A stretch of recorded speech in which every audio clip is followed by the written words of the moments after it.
What's up, everybody? Andrew with NQS Performance Outdoors coming to you from my basement here today. Quick backstory on this video. Last night I was watching some videos on YouTube and I saw something multiple times that really kind of annoys me. I watch anglers consistently, intentionally throw their used up plastics into the lake. Now I get it, sometimes we're out there fishing and the worm's going to come off the hook. There's really nothing you can do about that. But to take that old Senko and just throw it in the lake because it's got a tear in it and it won't stay on the hook anymore, to me, there's just no reason for it. I think as anglers, it's our responsibility to protect the resource, leave the water better than it was when we got there. For me, what I do is I have a designated area in my boat where all my used up plastics go. At the end of the day, when I get home, I've got a place in the garage where I put all of those. And once I've accumulated enough, I take them down to the basement and I actually remelt them and pour them into brand new usable worms again. So what I thought is I'd bring you down here into my shop, show you how I make worms out of recycled plastics. Hopefully you guys can find this informational. Maybe it's something you guys want to do yourselves down the road. If not, I would just encourage you, keep those plastics in a designated area in your boat. Even if you're not going to reuse them, if you're not going to remelt them down and pour them, throw them away properly, guys. Don't leave them in the lake. So I'll flip this camera around, I'll show you some of the supplies you're going to need, and we'll get right down to making these worms. Alright you guys, here's some of the supplies you're going to need. First and foremost, you're going to need a microwave.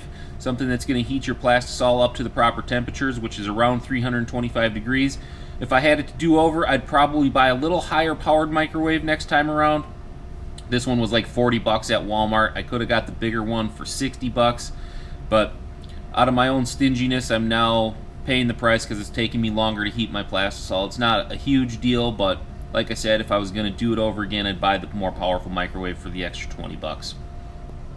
You're going to need a high quality measuring cup, something you can heat this plastisol to 325 degrees in without it exploding in your microwave. This one is by Pyrex. I've been using this one for 2 or 3 years without issue. It doesn't have to be Pyrex. I can tell you from personal experience, it stands up to the test and it does just fine. I think they're about 7 or 8 bucks over at Walmart. You're going to need some worm bags. I bought a bunch of these back in the day. I think I bought 250 of them at a crack. They were really cheap. They're a little more sturdy than just a standard Ziploc bag. If you want to put some scents or some oils in them, it's going to keep everything in the bag and keep it from leaking all over your tackle. So it's a good idea to invest in some worm bags if you're going to pour a bunch. An injector. This is a piece of equipment that I would say is probably optional. I like to inject my worms. I think I get a better quality worm when I inject versus hand pouring. With that said, there are some finesse baits that you're going to want to hand pour because you're going to make multiple layers in different colors. But overall, I inject probably 90% of the worms that I pour in my basement. So this is a size medium. They come in 3 different sizes: small, medium, and large. The medium does every worm that I need it to do. The large, I think, holds about 9 ounces of plastic. That's a lot of plastic. You can pour a bunch of worms out of 9 ounces of plastic. You're going to need some molds. I've got several. The one I'm going to pour today is called a Slick Willy 500. This is a great shaky head worm. I picked this up from Bear's Baits back before his health went bad and he closed the business down. I was really sad to see that happen. Bear was a really good guy, always had good prices, had great molds, good plastisol, everything you need. He was a one-stop shop. Unfortunately, his health just didn't allow him to continue the business anymore. But this Slick Willy 500 is a great worm, so we'll get a good look at that after I pour it. A clamp. Even though you see this one has screws in it, I still give it put a clamp in the middle of it just to make sure that that mold is sealed nice and tight. You're going to need some heat stabilizer. This is really critical, especially when you're using recycled plastics. It just helps keep your plastic from scorching, and if you scorch your plastic, it just discolors the plastic a little bit. It's a little harder to tell when you're doing recycled plastics because you've got so many colors melded together, but if you scorch the plastic, it'll get real stiff too. It's not as effective in the water. Worm softener. This is optional. Again, this'll you can add this in different amounts and it'll affect how soft and how pliable your worms are. I'll probably put a few drops in my worms today. I won't get too carried away with it. I do like to soften the plastic, especially when I'm using recycled plastic and I don't, know exactly what worms are going into the mix. So the softener just kind of helps keep the worm pliable, gives it a little better action in the water.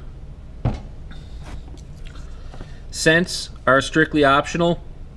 I have garlic, I have a craw scent, and I also have anise that I use for my panfish baits. But again, scents are strictly optional.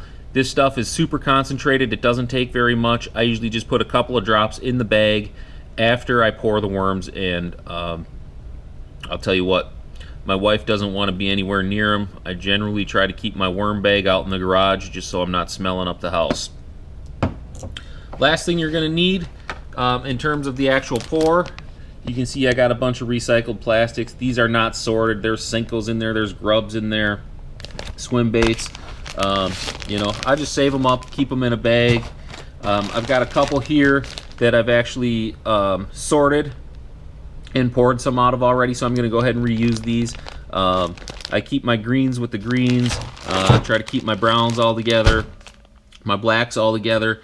Guys, one thing that's really cool is if you just throw all your colors in at one time, you never know what color you're going to get. I actually caught some of my best smallmouth on a batch of plastics where I didn't even bother sorting them. I threw them all in one batch, poured up the worms. They came out like a really, really dark motor oil color. They had all different kinds of flakes in them from the various baits, reds, blues, blacks, golds, silvers.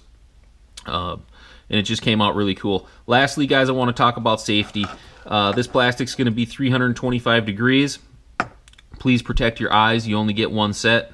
You're not going to do much fishing if you blind yourself, so please wear safety goggles when you do this. And lastly, get a glove that's fairly heat resistant. Again, 325 degrees. This stuff is hot. I have spilled it on my bare skin before. It didn't do any serious damage. It was just really uncomfortable because I had to wait for it to cool enough to peel off of my skin. It peeled off. There was no serious injury or anything like that, but just something you want to be careful with. And you can see I actually have long sleeves on today as well for an added layer of protection.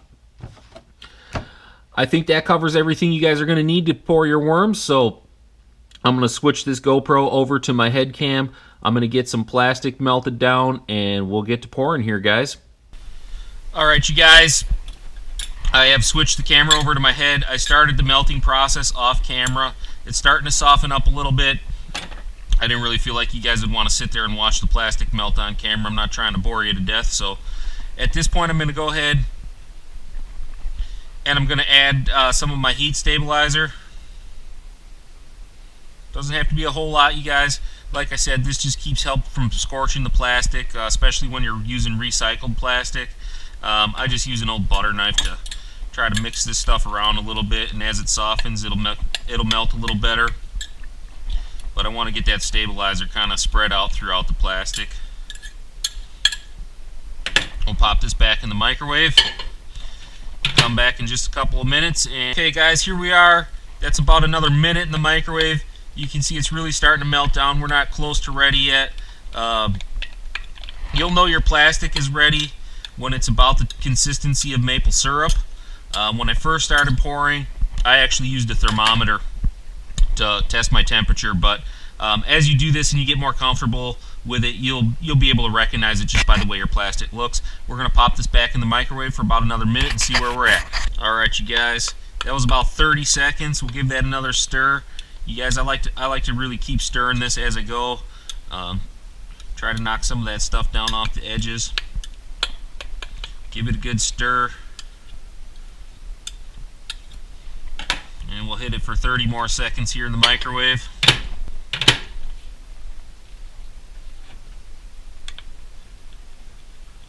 Alright, that is ready to pour. You can see that's nice and liquid state, almost like a maple syrup, a hot maple syrup.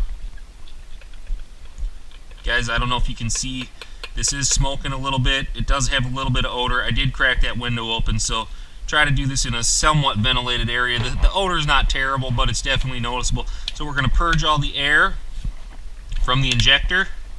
We're going to soak up a bunch of this plastic.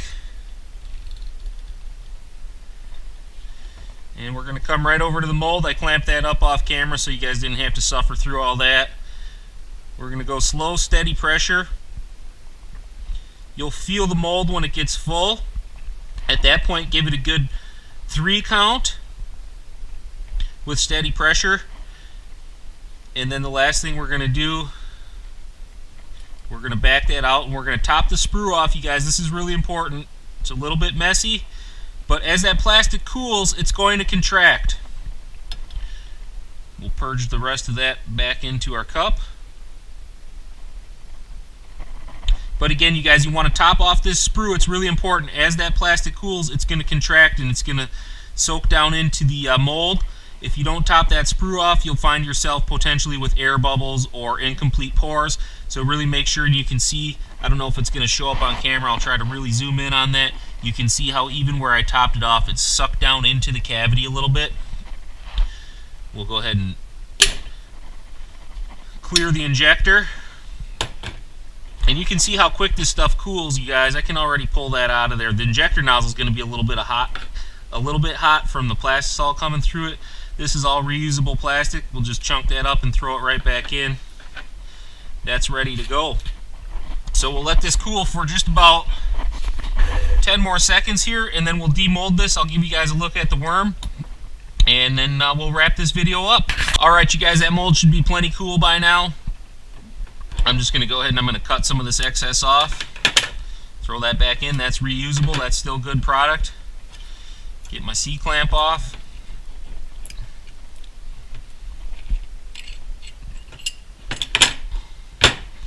Undo these screws.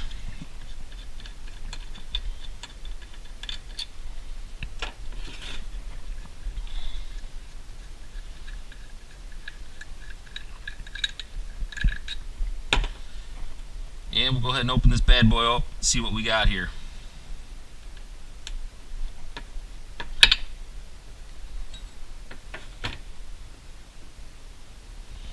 There you have it. We'll pull those off the sprue.